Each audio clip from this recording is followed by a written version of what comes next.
Hey folks, it's me. First I need to warn you, I'm having problems with my vocal cord dysfunction tonight, so my breathing is all over the place.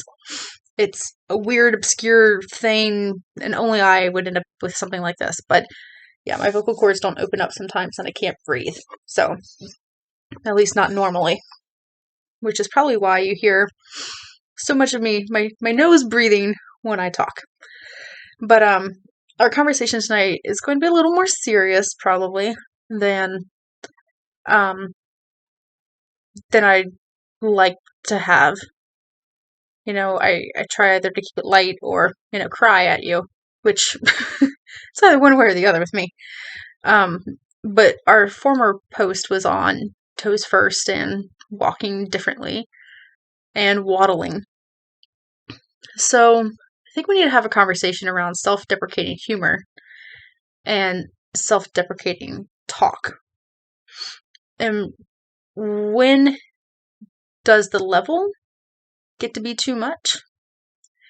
And how do you step in as a friend or loved one when somebody is using self-deprecating talk or humor? So I'm going to take you back a few years. A few. As my earring runs away. But a few years back, I was having a conversation with a friend, and she threw a song lyric at me that was one of my ex's favorite songs. And I was like, oh God, no, don't say that. Not as in like, oh God, please, never speak of this ever again kind of thing, but just like, oh God, no, not that song, is what the intention behind it was. But what I said was not what I intended. So what I said was, oh God, don't say that. And just telling somebody not to say something is censoring them. It's not okay. And and though at the time, like, I was really defensive about it. It took us a couple years to cool down, actually, after this conversation. But I definitely understand where she was coming from, because what I said was not what I intended. The words that I used were not representative of what I actually intended.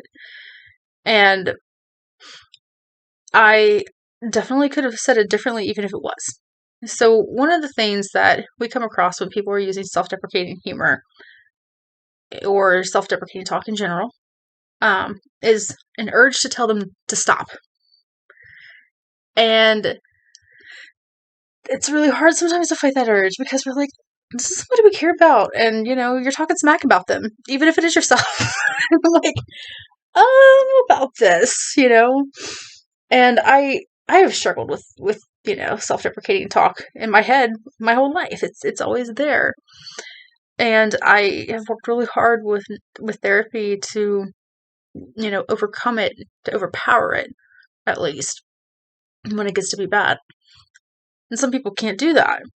And some people, when they use self-deprecating humor, that's the only way they can lighten it. Does it mean that it's healthy and okay? No, it does not. But you should not tell them, don't say that, because they're sharing their pain with you.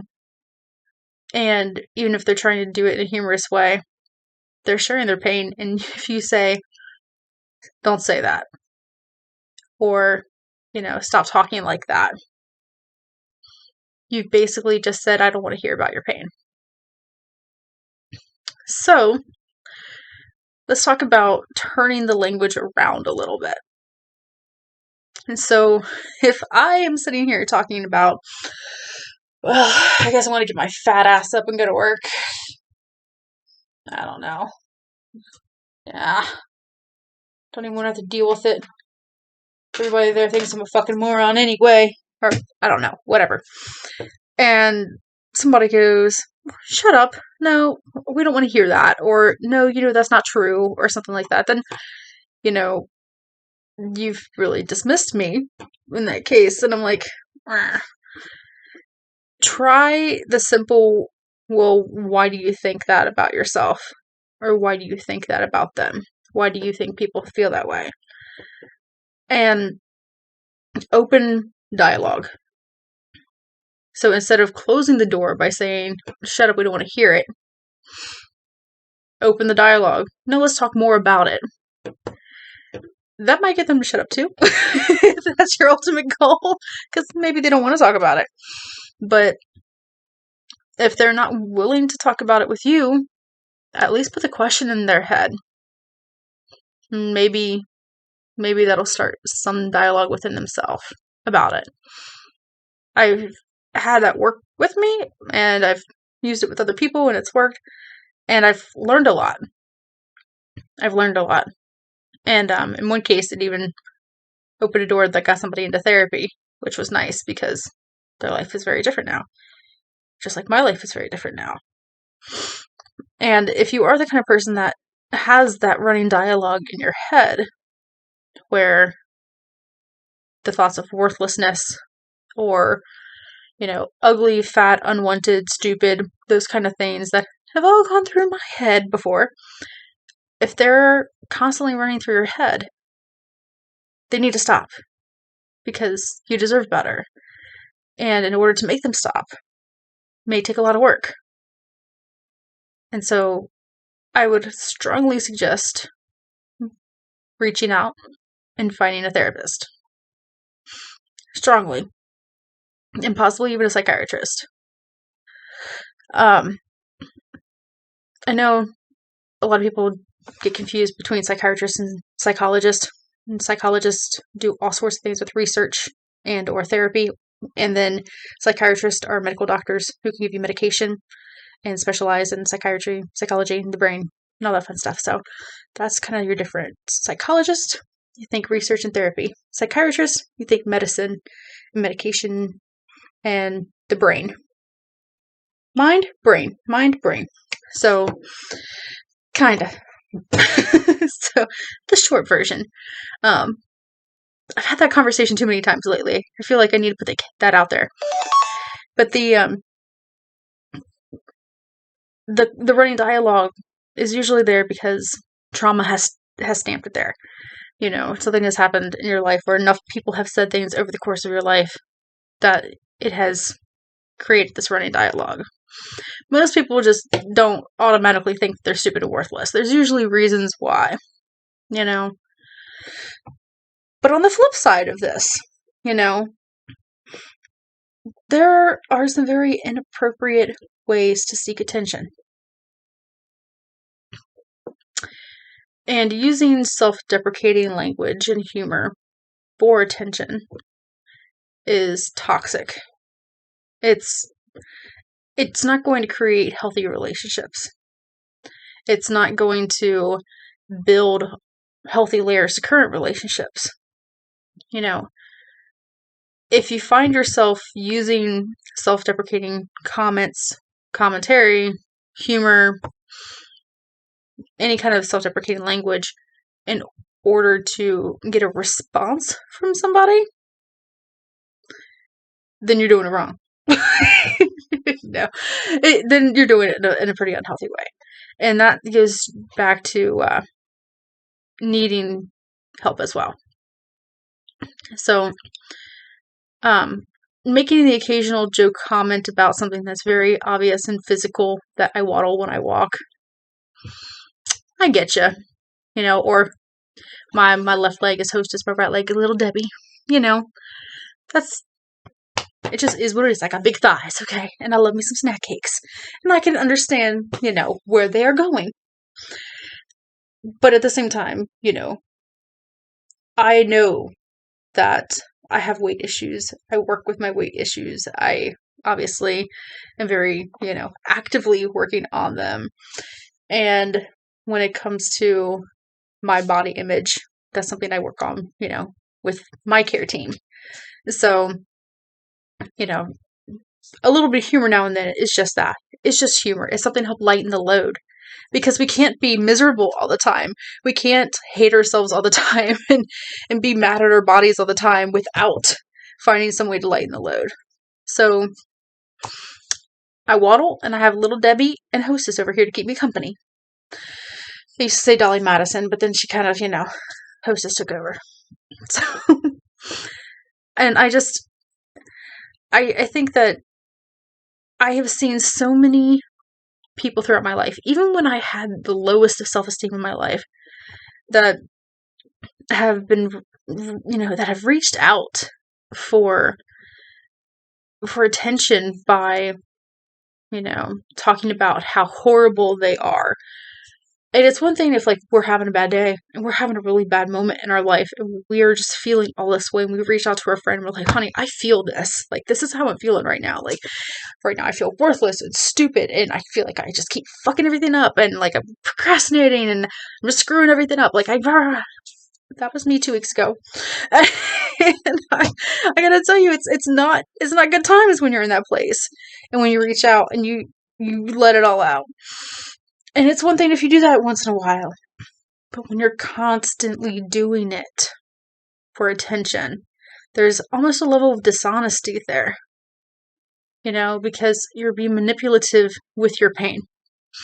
And that's something that, as somebody who deals with borderline personality disorder, I have had to learn, and it's knowing the distinguishing factor between, using pain to get attention, using my depression and my need for connection to people, using the self-deprecating language to gain a positive response is a very common technique amongst those of us with BPD.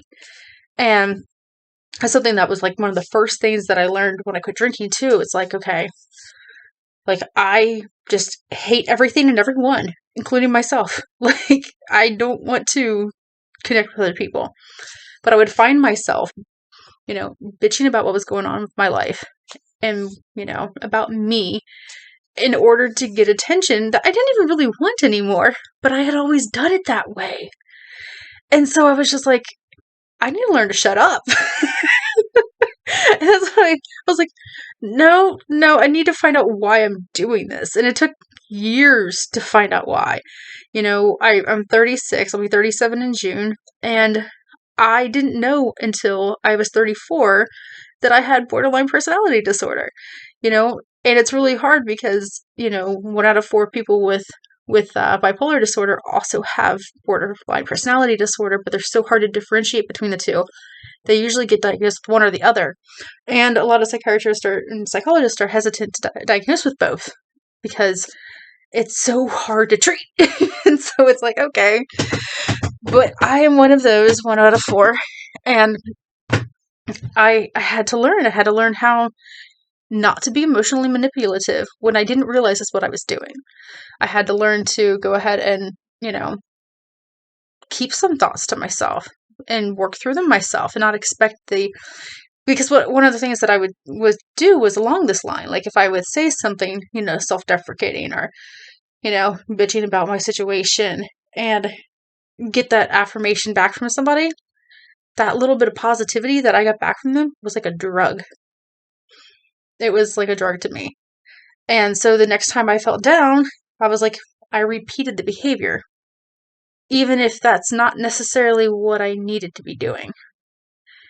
And even if I knew, like, okay, well, maybe I'm not feeling quite that worthless, but I feel a little down. So if I, like, really talk it up, then I'm going to get that drug, that dopamine fix of that reward center going and be like, okay, yeah, maybe it's not dopamine, but I'm pretty sure. And so, like, okay, my brain would wire itself for that. Because growing up, that was the only time anybody ever listened to me, was when things were that bad. And so as you keep going, it's really hard to let old habits die. And thankfully, I can't tell you the last time that I felt the need to do that.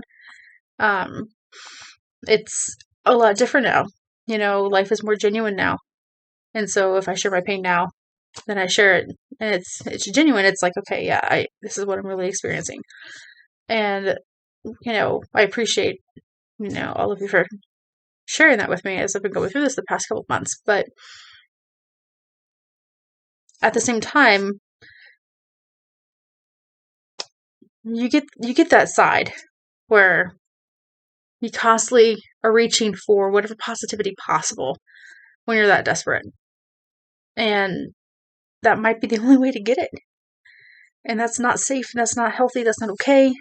And it's something that also definitely needs help for. I'm going to flip it again and talk about it in the in the relationship front. No, not really. In the dating app front. Because, well, I had somebody recently who was messaging me who was oblivious to my half the conversation and just desperate for attention and got to be very self-deprecating with it. Like, well, I guess I'm just worthless and, nobody wants me. I can see why you don't want me either, blah, blah. And I'm like, no. And I'm not going to feel so sympathetic with you that I can't even have a date with you, which is probably what's worked before. And I said as much. And then after a few more lines of being called profane things, blocked the person. But it was awkward. It was so awkward. Like, who wants to be sitting on a dating website and suddenly go, oh, yeah, oh, you poor baby. It really makes me want to get in your pants. No. And then there's the other side of it where, you tell somebody you're not interested, and then suddenly I become the fat, ugly bitch. And I'm like, about that. Then why did you want to sleep with me 5 minutes ago? Like, no, that changed your mind? Because I have, a brain and a mouth. And so you got the deprecating language is never okay for somebody else to say about you. And then you've got the desperate for affirmation and positivity and using the self-deprecating language that's constantly going through your head as a tool to manipulate other people into your web. And that's also a very borderline thing. So I see this so much on dating websites. And I don't know what it is about my profiles because I'm on 2 different ones and my profiles are very different from on each of them. And I'm like, I don't know what it is, but I get it on both of these dating sites that it's like, well, you don't want to go on a date with me? Well, what if I tell you my sob story? Like, how much I hate myself. And I'm just like, oh, no, you need therapy more than I do. Here, let me give you my guy's number. So, I'm that's not a good look. And if you are in that position where you've done this, or you're currently doing this, well, if you've done this and you don't do it any longer, then you probably know. You learned it's not a good look. And B, if you are doing it currently, let me give you my guy's number. let me find you a resource. It is very hard to get in touch with somebody who can actually help with mental health. In the field, there's not enough people, and the folks there are overworked, and it's really hard. So there are resources out there to help. So if you find yourself overwhelmed by just a barrage of self-deprecating language in your head at all times, please get help. If you feel the need to constantly say things like that to other people, that's not healthy, y'all. Please get help. And last but not least, if somebody is saying this kind of stuff to you, if they are using this kind of language with you, please don't shut it down. Flip it. Open that dialogue up. And if you have the ability, if you have the energy and the resources, to connect them with resources, that's great of you. But at the same time, just because somebody is using self-deprecating language with you does not mean that you are responsible for their well-being. And that includes, telling them to change how they're talking. If you have the energy to say something to them, make sure you have the energy to follow through with where it leads. If if it is your best friend and they're talking about this a lot more lately, and say, hey, you've been talking about this a lot lately. I think you should probably get help. And if they're like, no, well, I love you, but it really hurts me to hear this come from you. And I really don't want to hear it come from you. So if you're not going to be able to stop and get help, then I don't know how much more I'm going to be able to hang around. And it sucks to give an ultimatum like that. It sounds really bad when you're like, well, if you don't get help, I'm not going to be your friend anymore. But that's not the way that it is. It's bad for us to hear and absorb it all the time, and we can't fix it either. It hurts. It hurts so bad when people we love are hurting. And we know that help is out there for them, but they won't take advantage of it. And sometimes it's almost intervention like that. It's letting them know that I see this and I want to help. Will you let me help? Or I see this and I don't have what it takes to help. I don't have it in me right now to be what you need to help. Can I connect you with somebody who can be of help? That's all we can do. But telling somebody specifically, like, hey, I don't want you to say that anymore, is not appropriate. It's not enough.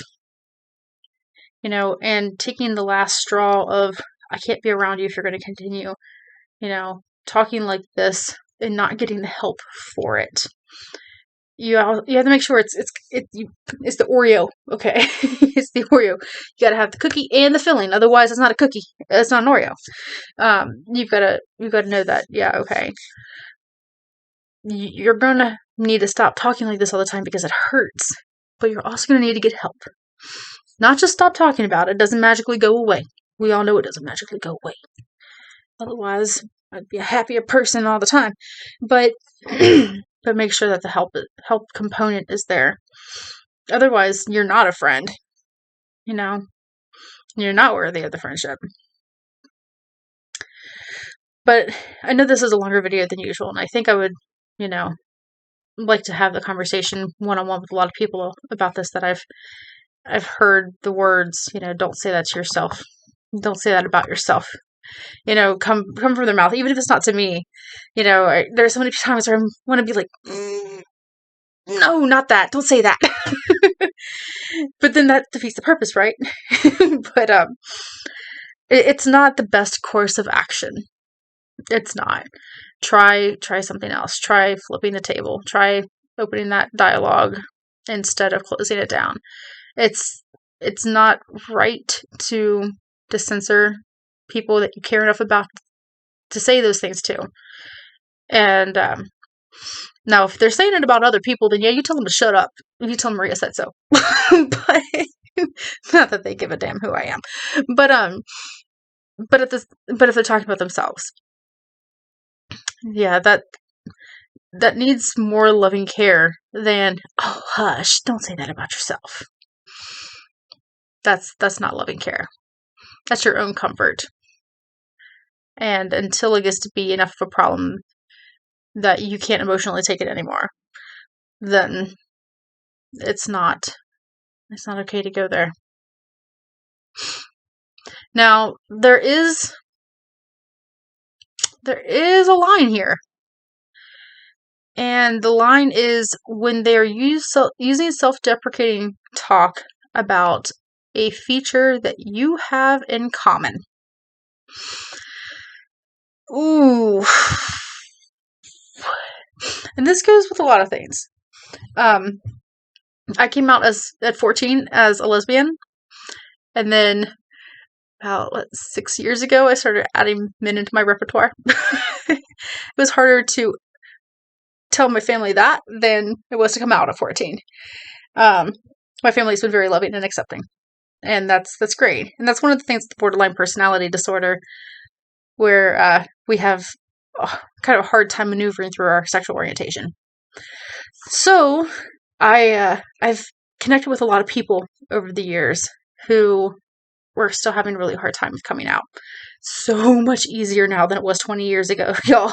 You have no idea. Gen X and all you people, no idea. It's still really hard. I'm not saying it's not.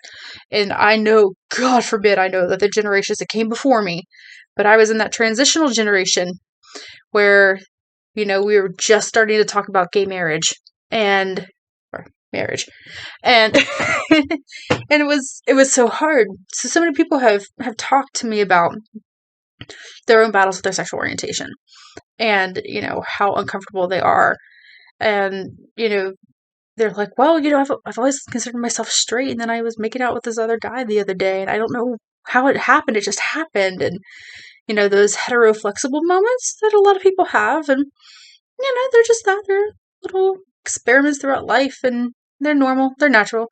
Nobody really used to talk about them. We're seeing it more now.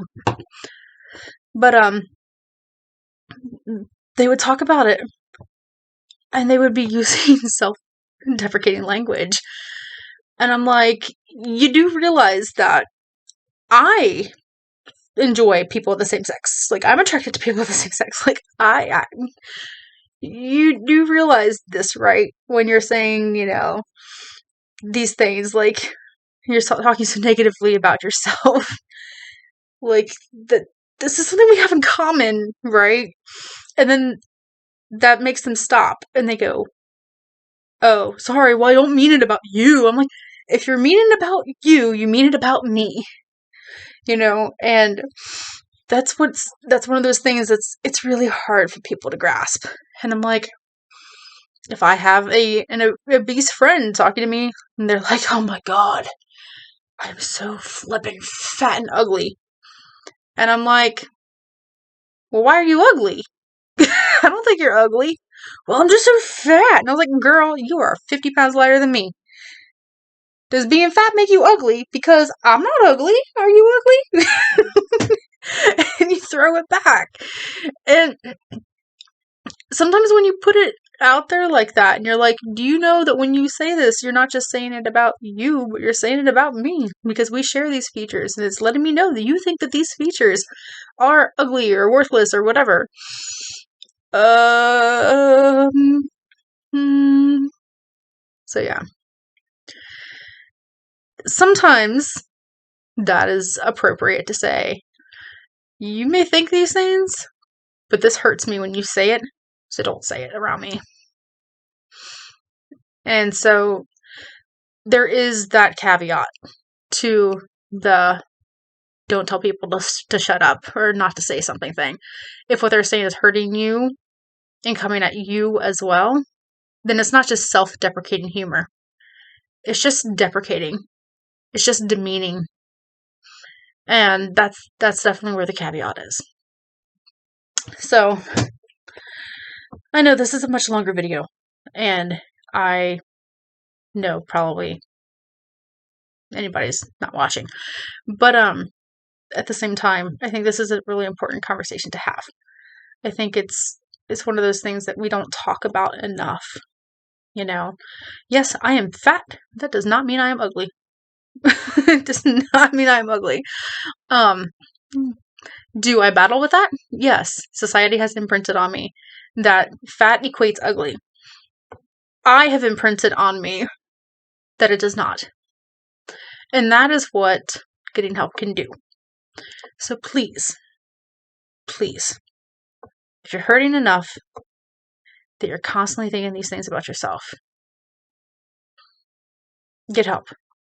It gets better. It hurts. It's hard. It's worth it. That's all for tonight. Thanks, guys.